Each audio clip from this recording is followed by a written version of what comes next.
All right, let's graph this function without a calculator by finding the four main features of this function. The first of which I'd like to do is the x-intercepts. In general, x-intercepts are found by setting y equal to 0 or the function equal to 0. But in this case, we don't have any x-intercepts. The reason is that if you look at this bottom equation here, you'll notice that it essentially says fraction equals 0. The only way that a fraction can equal 0 is when the top is 0. But the top can never be 0 because the top, or numerator, is 3. In other words, 3 divided by a number can't be 0. Therefore, this equation doesn't have any solution, and therefore we don't have any x-intercepts to this function. The second main feature of a graph is its y-intercept. Y-intercepts are found by plugging 0 into the original function. In this case, you'll notice the denominator works out to 2 because 2 to the 0 is 1, and 1 plus 1 is 2. So the y value, when x is 0, is 3 divided by 2, or 3/2. That's going to be my y-intercept, and I'll place that on my graph right now. Moving on to the third major feature of a function, it's vertical asymptotes.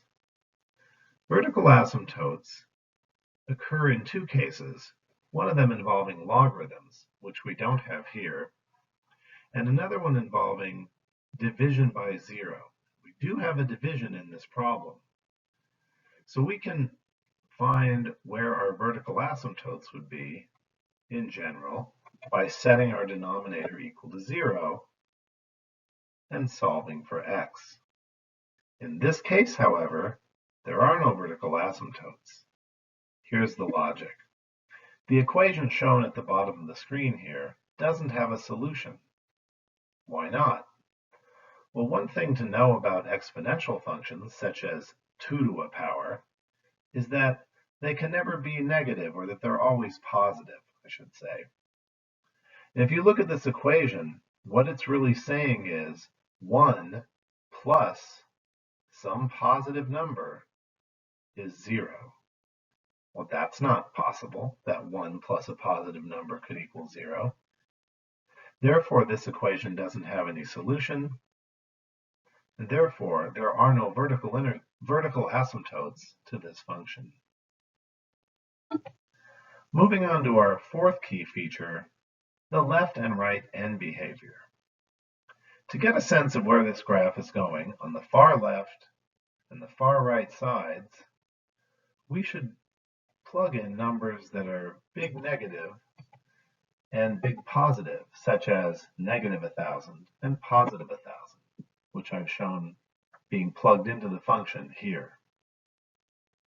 Let's start with the left end behavior by computing y when x is negative 1,000. There's nothing special about negative 1,000 per se, but if we plug in a really big negative number, we'll get a good sense of where this graph is going on the far left. But you'll notice that this expression simplifies to this.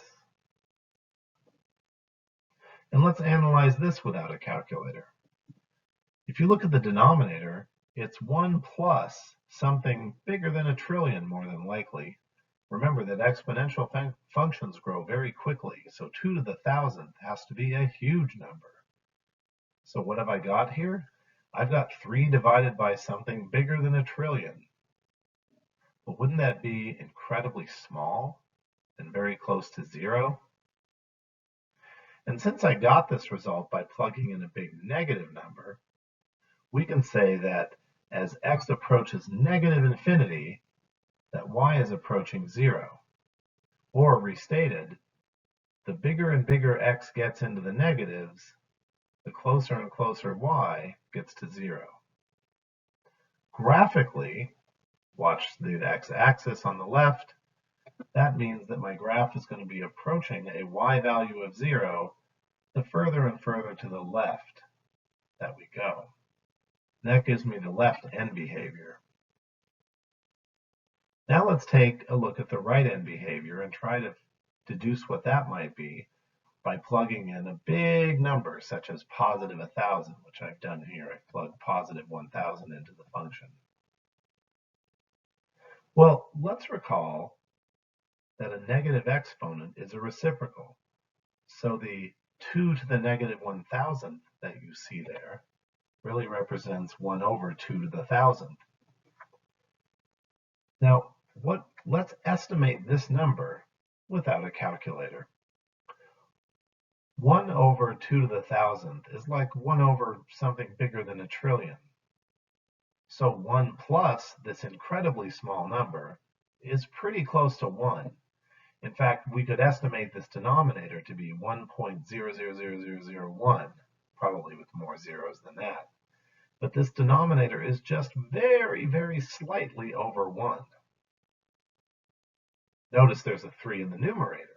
So I'm thinking about the value of 3 divided by something like 1.000001. And so since the denominator is just a hair over 1, then this fraction works out to approximately, I would say, something like 2.9999. And of course, this is all very informal, but it's not surprising that 3 divided by a number incredibly close to 1 is going to be incredibly close to 3.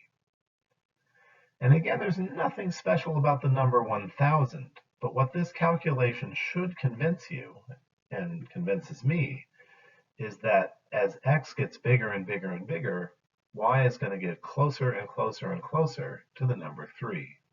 Or restated, as x approaches infinity, y approaches 3. Graphically, that means that I will have something with a horizontal asymptote at 3, and the graph will approach 3 in some fashion as shown there. And that's just a graphic representation of x getting bigger and bigger and bigger, while y is getting closer and closer and closer to 3. And that completes the 4 key features of the graph. And at this point, there's very little else to do other than connect up the pieces or the clues that we've discovered. So connecting those together gives me something like this. And if a student were to write this, all of what you see here on an exam, that would be totally fine.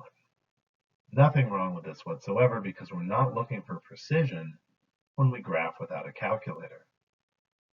But because I'm sort of a neat freak when it comes to graphs, I am going to show you a more scaled drawing of what this thing actually looks like.